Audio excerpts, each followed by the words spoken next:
Grazie, grazie mille. Buongiorno a tutti intanto, è veramente un piacere essere qui e sono veramente felice e contenta, insomma, ringrazio Creative Mornings e tutta l'organizzazione, tutte le persone che hanno trovato il tempo questa mattina di raggiungerci.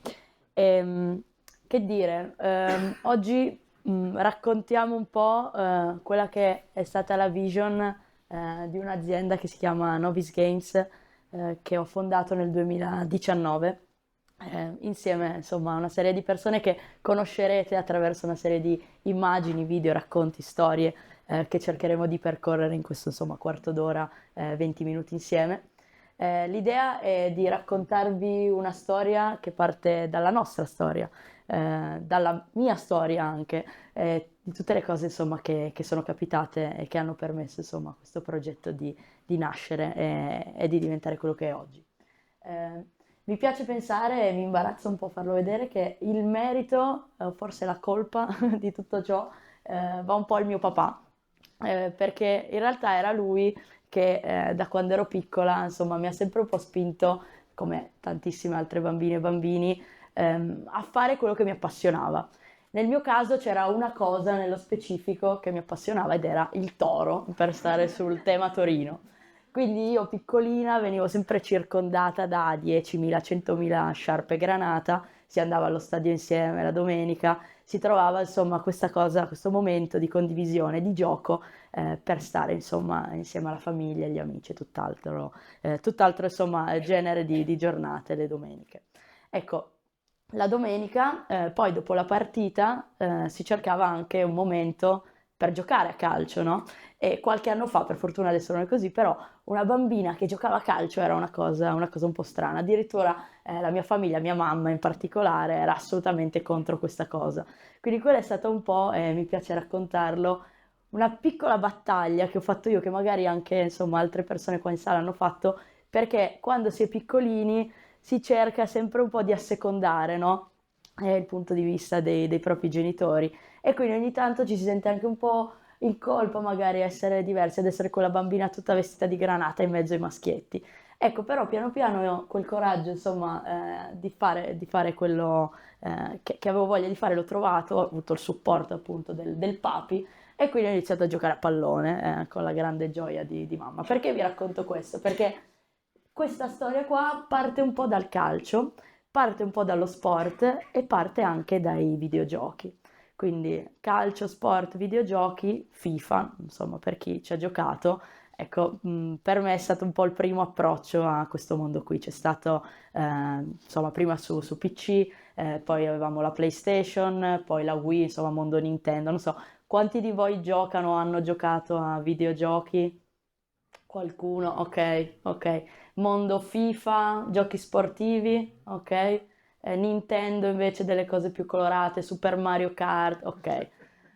Ok, da bambini fare questo tipo di attività, cioè, era il momento di gioia più assoluto, quindi appunto ci si trovava dopo scuola e poi se eri un mostro a FIFA tutti volevano giocare con te, no? Quindi c'era anche questa cosa di dire, ah ok, io prendo quella ragazzina lì perché è quella brava a giocare a FIFA, quindi era un po' anche una cosa che forse mi ha dato fiducia, non lo so, perché mi faceva sentire brava in qualche cosa insomma, che mi apparteneva e che magari mi identificava anche un po'. La gente si ricordava di quella bambina che giocava a calcio anche con, insomma, le palline di carta a scuola. Quindi questo è un po' il mondo da cui sono partita. Un mondo super colorato, un mondo fatto di suoni, di immagini, di colori, un mondo che però a un certo punto ho scoperto che appunto per me era così, quindi questo era un videogioco, questo è un videogioco, ma anche questo è un videogioco. Perché? Perché per una persona cieca o ipovedente, giocare al cellulare, al PC, a giocare su qualsiasi tipo di console è praticamente impossibile, è molto difficile. Questa cosa io l'ho scoperta appunto nel 2018-2019, quando appunto stavo facendo l'università e ho conosciuto un ragazzo. Ops, siamo andati. Ok, avanti, perfetto. Sì, sì, solo un secondo. Ho conosciuto un ragazzo ipovedente che mi ha permesso di capire che cosa volesse dire appunto non poter giocare allo stesso videogioco appunto di cui si sentiva parlare. Allora da quella intuizione, da quell'idea è nata Novice Games, una startup innovativa che ha l'obiettivo proprio di aiutare chi sviluppa i videogiochi a renderli accessibili anche a persone cieche e ipovedenti. E come abbiamo iniziato a farlo? Totalmente a caso, cioè cercando di capire che cosa potessimo aggiungere a quell'immagine, a quel video, per far sì che si potesse comprendere lo scenario di gioco. Ecco, allora siamo tornati un po' su quel Super Mario, abbiamo detto ok, in un gioco di questo tipo, quindi un platformer, c'è un personaggio che corre, che si trova a dover superare degli ostacoli e io in qualche modo quegli ostacoli glieli devo segnalare, gli devo raccontare che cosa sta succedendo nell'ambiente e devo trovare un modo di creare una sorta di vocabolario, ecco, di suoni per permettere alla persona di affrontare la partita. Questa qui è la primissima demo che avevamo sviluppato e che abbiamo presentato con Marco, che appunto è il ragazzo in fotografia. E che cosa succede? Che se io faccio partire questo video e inizio a giocare senza guardare, dopo pochi secondi mi schianto e perdo. Ma se attivo la modalità di sonificazione, si aggiunge questo layer di suoni. Quindi con le cuffie riesco a sentire dei suoni che più mi avvicino, più si fanno più forti, che mi danno una direzione verso cui devo andare e che aggiungono appunto ecco, e che aggiungono un grado, diciamo, di comprensione che è possibile appunto, che mi rende possibile giocarci senza vedere il gioco. Ecco, chiaramente questo è stato un po' il punto, diciamo, di arrivo. La verità è che nel lontano, insomma, 2018-2019, all'inizio abbiamo sperimentato un po' di tutto. Questa foto che vedete è quella del primissimo evento che avevamo organizzato proprio qua in San Salvario, in realtà, in Talent Garden, dove avevamo portato la primissima idea di Novis. All'epoca, appunto, si trattava di un controller, quello che il ragazzo impugna sulla sinistra, che utilizzava delle vibrazioni per darci appunto anche un feedback tattile sulla mano di quello che stava avvenendo. Le cuffie invece davano appunto la possibilità di percepire tramite il suono appunto quello che stava avvenendo nel gioco. Quindi erano novice games, erano non-vision games, erano giochi basati appunto solo sul suono e sulle vibrazioni. Detta così sembra una figata incredibile, la verità è che era un prototipo veramente semplicissimo. Che cos'era? Era un software che avevamo sviluppato con altri, insomma, ragazzi dell'università del Politecnico, dove tu sentivi il suono della pallina a destra e a sinistra e andavi a giocare a ping pong, un ping pong virtuale, impugnando il controller. Quindi io battevo da una parte, appunto bendato, oppure con gli occhi chiusi, appunto se non potevo vedere mi concentravo sul suono, sentivo l'avversario che colpiva la pallina e mi veniva restituita o a destra o a sinistra. Il mio compito era individuare il lato giusto e buttare la palla di là. Quando abbiamo avuto questa idea con Marco, che tra l'altro vedete in foto, ma non è quello figo, diciamo, che sta giocando, è quello dietro un po' imbarazzato perché era la prima volta che insomma facevamo provare a qualcuno la nostra idea di gioco. È stato molto bello perché abbiamo detto vabbè, magari questa cosa qua però è una cavolata, cioè non gliene fregherà niente a nessuno. Invece al primo evento ha partecipato praticamente tutta l'associazione APRI, che è l'associazione pro retinopatici e ipovedenti di Torino. Piano piano anche l'associazione UIC insomma si è avvicinata a noi e abbiamo iniziato appunto a sviluppare i nostri giochi. Verità, abbiamo sbagliato tutto, cioè dopo un po' di mesi i ragazzi che giocavano ai nostri giochi, prima appunto su questo controller, poi su app, appunto su mobile, ci hanno detto ok, bellissimi i vostri giochi di Novice Games, però io voglio giocare a FIFA, cioè voglio giocare a PES, voglio giocare al maledetto videogioco che mi hai raccontato tu tutto il tempo. Allora è inutile che mi fai il mio ping pong virtuale, io voglio e ho diritto di giocare allo stesso gioco. E quindi diciamo siamo un po' ripartiti. Siamo ripartiti da lì, dalla community, si sono unite insomma un po' di persone dell'associazione, sostenitori, un po' di investitori che hanno iniziato a credere insomma in noi e nell'idea e piano piano abbiamo trovato un po' un modo per ricominciare, abbiamo dato ecco una nuova vision all'azienda per restare sul tema, quindi abbiamo cercato di capire come raggiungere quell'obiettivo, perché l'obiettivo era lo stesso, dare alle persone cieche e ipovedenti l'opportunità di giocare ai videogiochi, perché era una cosa appunto semplice, piccolissima, ma che secondo noi era importante, perché era un messaggio forte di accessibilità su una cosa che non è scontata. Giocare, divertirsi non è una cosa scontata. E quindi siamo ripartiti da lì.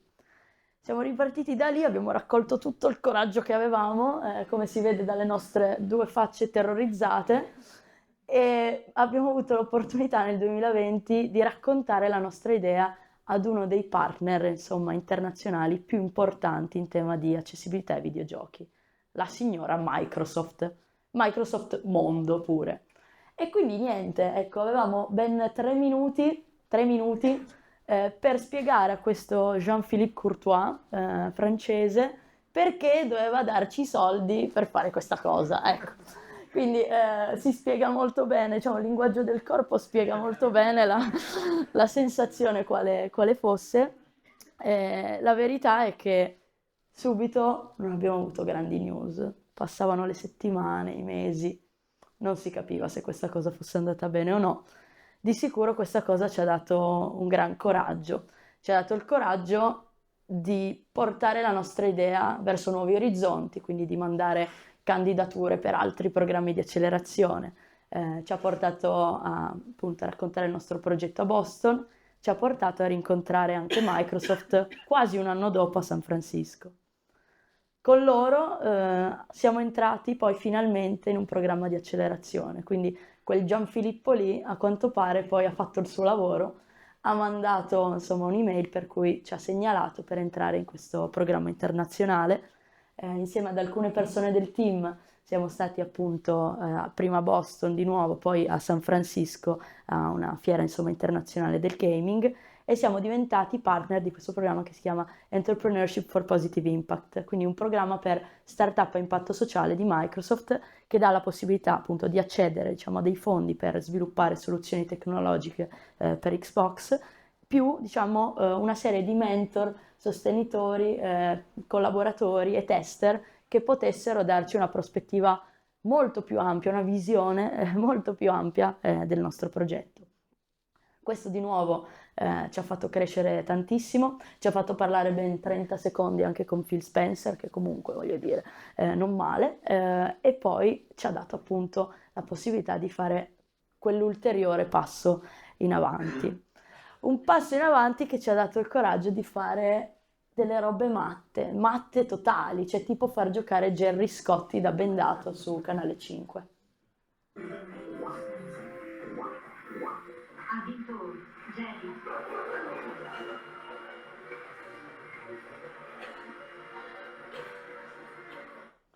Ecco, anche questa è una storia divertentissima, nel senso che, di nuovo, erano successe mille cose. Eravamo appena tornati in Italia, riceviamo questa telefonata. Ah, ma abbiamo visto un articolo sulla stampa, ma voi fate i giochi sonori, ma fatene uno per questo programma, per Tu sì che vales. E noi ci siamo guardati tipo, ma miseria, chissà che cacchio ci faranno fare questi, cioè, non so se è una buona idea. Alla fine invece abbiamo tirato fuori un'idea carina, il gioco super semplice, se volete lo trovate anche online, due personaggi, quindi un personaggio diciamo che corre sulla linea di sopra, un personaggio che corre sulla linea di sotto, un po' come, non so se avete presente quando si blocca Google, che c'è quel dinosaurino che deve saltare gli ostacoli, ecco, la stessa cosa, però il personaggio diciamo dei giudici giocava guardando lo schermo, e il personaggio di Marco che appunto è ipovedente, giocava semplicemente col suono. Qual era l'obiettivo? Era dimostrare che in realtà se tu ti appoggiavi al feedback sonoro eri poi più veloce. Quindi da bendato, per assurdo, potevi andare diciamo, meglio nella partita rispetto insomma, a chi vedeva. Ecco, tutta questa follia alla fine non solo insomma, ci ha portato a raccontare poi magari la storia anche a un pubblico un pochettino più ampio, ma è andata così bene che alla fine li abbiamo convinti e siamo riusciti anche a vincere il primo premio, insomma, di quell'edizione, quindi è stata una bella soddisfazione. Quindi di nuovo abbiamo avuto un po' questa fortuna, questo coraggio di raccontare la storia, di portare avanti il progetto, però tant'è, ci serviva un modo appunto per portare il prodotto a una platea più internazionale, per sviluppare una tecnologia che potesse adattarsi non solo al gioco appunto platformer, magari a quel gioco semplice tipo Super Mario, ma che potesse essere un pochino più appetibile e anche più facile da inserire in diversi videogiochi, perché qual è il problema fondamentale dell'accessibilità tante volte? Che se tu vai da uno sviluppatore e gli dici, senti, ma ti piacerebbe rendere il tuo gioco accessibile a chi non vede? Che ti dice di no, cioè certo che ti dice di sì, ti dice, certo, assolutamente. Poi però c'è una complessità dietro, ecco, c'è una complessità perché l'accessibilità è costosa, tante volte è difficile da implementare, è difficile anche solo da immaginarsela all'interno di un contesto appunto di gioco dove ci sono tante azioni, tante cose che devono succedere. E a noi serviva un modo per rendere semplice quella complessità, per semplificare l'inserimento dell'accessibilità nel videogame. E quindi abbiamo iniziato a testare su altre tipologie di gioco, su giochi dove magari oltre all'aspetto sonoro si poteva andare a inserire un aspetto di alto contrasto visivo, quindi combinare delle feature diverse, rendere appunto più semplice mettere nel videogioco questi filtri per aumentare l'accessibilità, magari non renderlo ancora completamente accessibile, ma dare un'opportunità in più di rendere fruibile ecco, il proprio gioco. Abbiamo continuato a lavorare in questo senso finché una casa italiana insomma, ha deciso di lavorare con noi e di sviluppare con noi un POC, un Proof of Concept di questa tecnologia che di fatto è un tool che si inserisce sopra il videogioco, che gira diciamo su Xbox, e abbiamo testato questa cosa con The Wardrobe, che è un gioco appunto di una casa italiana, non so se qualcuno lo conosce, molto bello e particolare perché ha una forte componente narrativa di storytelling basata sulle immagini. Quindi in questo caso il nostro compito era trasferire tutte quelle reference visive che magari si possono già individuare qui, per esempio nell'immagine c'è non so, la chitarra di Guitar Hero, c'è un armadio che ha forma di bara, ci sono tante reference, ecco c'è un quadro con la prugna davanti che è un elemento del gioco, c'è Big Hero, insomma ci sono tantissime reference della cultura pop. A noi serviva una tecnologia che potesse processare quell'immagine, taggare quegli oggetti e dare un'informazione, diciamo, sonora descrittiva della scena. Ci è venuta incontro la signora di nuovo, Microsoft più l'intelligenza artificiale e quindi abbiamo iniziato a fare sperimentazioni e l'output è stato più o meno questo. Do you really want to talk to him? I have no other choice. He'll have a heart attack if you ask me, and he'll end up keeping you company in the wardrobe. I really hope not. When you hear this sound, you have to respond to a dialogue. Scroll up or down to choose a response. Do you know where Ronald's gone? Do you know where Ronald's gone? Anche qua molto semplice, nel senso quello che avete sentito sono voci, diciamo, autogenerate, poi insomma ci sono delle descrizioni che vengono create con le stesse voci e in realtà il concetto qua qual è? Che in maniera diciamo abbastanza automatizzata e veloce io posso far passare diciamo il gioco dentro questa macchina e mi viene restituito un output che non è assolutamente perfetto, che io poi posso modificare, che però mi dà già appunto la descrizione di quali sono le scelte di dialogo che posso fare. Se sento questo suono vuol dire che sto parlando con un certo tipo di personaggio. Quindi di nuovo una leggenda di suoni, questa volta un pochino più articolata e in grado appunto di descrivermi quello che sta succedendo. Questa idea, di nuovo, è piaciuta a Microsoft, il progetto, insomma, piano piano è andato bene. Intanto io ve la sto facendo facile, ma parliamo di mesi, di anni, insomma, perché ormai questo era il 2022. Rincontriamo il signor Gianfilippo, questa volta a Milano, e appunto finisce il programma, diciamo, di accelerazione e ci viene proposto di diventare proprio fornitori di tecnologia di Microsoft. Quindi abbiamo aperto diciamo una PO in America che non vuol dire un cacchio, però nel senso abbiamo la possibilità di fatto di essere fornitori di questa tecnologia, e quindi a progetto quello che stiamo facendo anche oggi è sviluppare tecnologia in questa direzione. Come lo facciamo? Lo facciamo con 6 persone del team in Italia che avete intravisto, insomma, nelle foto, ma insomma poi tutte le informazioni sono online e io sarò qui anche dopo nel caso vogliate approfondire. E poi l'abbiamo fatto con questo team anche di matti internazionali, in particolare ecco nel contesto dell'hackathon. C'è una piccola foto di team, così ve li presento anche. Francesco, Arianna, Simone, Marco, Alessandro, Moreno e Martin. Ecco, questi siamo noi. Tutti gli altri, insomma, un po' sparsi in giro. Qua c'è Giuliana, Jean-Philippe, ci sono Caroline, Vinit, ci sono tante persone che nel loro tempo lavorativo, più nel loro tempo libero, stanno dedicando tutt'oggi energie per capire in quale direzione è più interessante sviluppare tecnologia per migliorare l'accessibilità non solo tra l'altro delle persone che hanno una disabilità visiva, ma in generale del videogioco, per fare qualcosa poi di utile a tutti, perché io faccio sempre questo esempio: se per dire sto guidando e io ho un sistema di suoni che mi avverte se qualcosa si sta muovendo nella mia direzione, il volante vibra per avvisarmi, non lo so, che c'è un pericolo, che sto uscendo dalla carreggiata, ecco, questa qua è una tecnologia che parte dalla disabilità, con quella precisione anche lì, però poi che diventa un prodotto per tutti, ecco, quello design for all, ed è la cosa secondo me che più ci ha spinto ad incrementare la nostra visione, perché poi interagire con l'immagine tramite la voce aiuterebbe persone che magari hanno anche una disabilità motoria, potrebbe essere qualcosa che poi viene usato anche nella vita di tutti i giorni. Quindi questa è un po' la visione che c'è dietro Novice Games. I passi da fare saranno ancora tantissimi, ma l'idea è proprio dimostrare che certe volte, anche se si pensa di andare a fare qualcosa di impossibile, ecco, non è così, perché si parte dalle piccole cose difficili per conquistarsi qualche cosa in più. Poi non va sempre bene, nel senso che oggi vi ho raccontato la parte bella, ci sono state tante cose difficili, tante cose complicate, però la verità è che da quelle cose lì poi si trova il modo di dimostrare a se stessi e anche agli altri che ogni tanto si può fare qualche follia. Questa stessa cosa me l'ha insegnata la mia mamma, perché questa è la sua squadra di calcio, questa qua è Donna Rosa, che ieri proprio ha compiuto 61 anni. Ebbene, lei si è iscritta alla sua squadra, alla sua prima squadra di calcio 2 anni fa, dopo che per anni mi ha detto, insomma, non ti vengo a vedere, pulisci il borsone, hai lasciato le scarpe in giro, eccetera. Adesso è lei che gioca con la sua squadra, hanno giocato anche contro la nazionale suore, cioè una cosa mondiale. Moncalieri Calcio Mamme, Moncaledi si chiamano, seguitele perché sono meravigliose. Grazie a tutti.